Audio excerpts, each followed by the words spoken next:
नागपूर आणि विदर्भामध्ये मोठी संस्था असलेली जवाहर विद्यार्थी गृह या संस्थेचं 90 वर्ष जुनी ही संस्था आहे. या संस्थेनं आता एक नवीन प्रोजेक्ट लॉन्च करते आहे.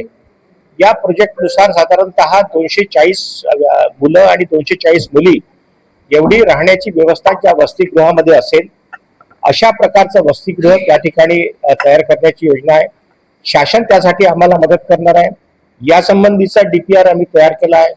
त्या डीपीआरला कार्यकारिणीने मंजुरी दिली आहे आणि जिल्हाधिकाऱ्यांच्या माध्यमातून आता हा प्रोजेक्ट जो आहे तो शासनाच्या कडे मंजुरीसाठी चालला आहे. या ठिकाणी कम्युनिटी हॉल राहणार आहे, कॉन्फरन्स हॉल राहणार आहे, जिम आहे, ई लायब्ररी आहे, त्या ठिकाणी बाकी कर्मचाऱ्यांची निवासाची व्यवस्था असेल आणि वेगवेगळ्या सर्व्हिसेस ज्या तिथे ठिकाणी द्याव्या लागणार आहे त्या सर्व्हिसेसचे वेगवेगळे स्वतंत्र कार्यालय सुद्धा त्या ठिकाणी राहतील.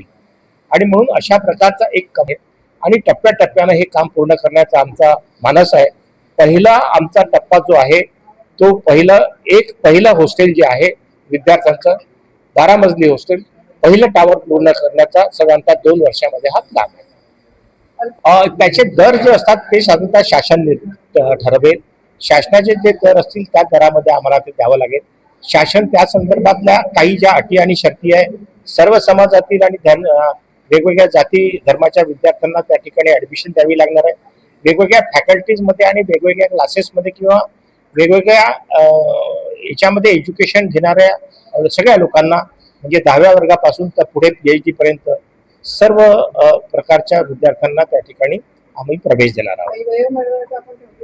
वयोमर्यादा जी आहे वयोमर्यादेच्या संदर्भात आजपर्यंत चर्चा होत नव्हती, पण आता या 4-8 दिवसामध्ये जी चर्चा व्हायला लागली त्याच्यावरून आपण हा मला प्रश्न विचारला. पण वयोमर्यादा साधारणतः शासनाच्या नियमाप्रमाणे राहील. हे टोटल प्रोजेक्ट जे आहे याला साधारणतः 8-10 वर्ष निश्चितपणे लागणार आहे पूर्ण प्रोजेक्ट व्हायला. हे 170 कोटीचं आहे. पण त्यातला 2 टप्पे जे आहेत, पहिला टप्पा हा मुलांचा वसतिगृह आणि दुसरा टप्पा मुलींचं वसतिगृह, हे दोन्ही 40 कोटीचे आहे.